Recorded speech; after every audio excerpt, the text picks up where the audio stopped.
This is a great Brunch and Learn where we're trying to marry together houses of faith that may have prison ministries, but we wanted to incorporate reentry. You know, we certainly could not do the work that we're doing without all of you. And our county executive, has a very unique view of it from having served as state's attorney for 8 years as well, and being a prosecutor before that. We talk a lot about, what do we do to try to help people before they enter into the criminal justice system. But there's also a whole other section of the population who has gone into the system, and we would like to do things to make sure that they don't stay and that it's not a revolving door. Today is very unique because we get to talk about the complementary distinction of prison ministry and reentry ministry. I think today was super powerful, definitely needed. I'm grateful for all of the pastors, the ministers, and those who are working in the prison ministry reentry space. The conversation, the dialogue, our panelists, it was great. And ministry does not always have to be in the church. Reentry is definitely outside the church. So I have labored in the field of criminal justice. I think this gathering was so important because it identified people who have a heart for reentry. That's different from prison ministry.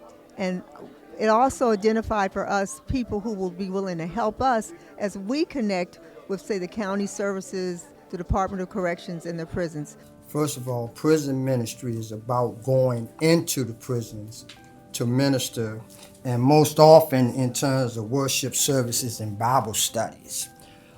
Reentry is more about building a relationship with them and then helping them prepare to come home and then walking with them once they come home. I say it's important because, again, as you said earlier, that's what the church does. That's what we've been called to do. And I believe it's an injustice for us to marginalize or stigmatize those who have made mistakes. All of us have. All of us have made bad choices. But to care for them, to demonstrate the love of Christ to them, that's what we're all about. This was a great event. I'm hoping to see more like this. And I want to say on behalf of Men in the Gap, we are committed to supporting anybody and everybody who is trying to make a difference in this area. What we're experiencing right now is we're seeing brothers that are 18, 16, 14 years old going in for 20, 30 years. The world has changed. So if you don't literally take them by the shoulder and take them by the hand and escort them through a process, driver's license no longer any good, social security card they don't have the experience. A lot of them still remember payphones and all kind of other things that we don't have today as our experience. So if we don't give them the success path, then they're going to surely either go throw the brick back through the post office window because they'd rather have 3 hots in a cot than to have to try to kind of figure out that roadmap to success in the society, or they're going to wind up in your basement one day when you come home and you're going to be like, uh-oh, what am I dealing with now? Definitely want to thank Angela Alsobrooks, County Executive, and Reverend Folsom for having this forum today.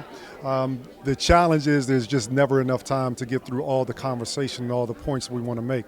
But I do think that this was a great starting point for what is yet to come. So with that being said, please do consider being a part of an organization that does have a reentry component to it as a church or even a nonprofit or some affiliate type of services that we might be able to bless the brothers and sisters that are re-entering back into the community. Thank you, County Executive Angela Alsobrooks, for your vision and your support as we move forward to impact our community.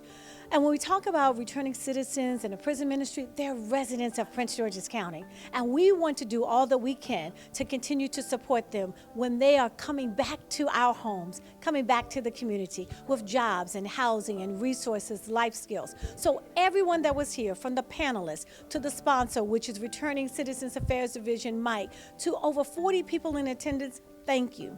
Because their voices will make a difference. And as we shared with them, we want them to connect, collaborate, and cultivate relationships so we can be one strong community, from the kitchen table to the corporate table, to make decisions.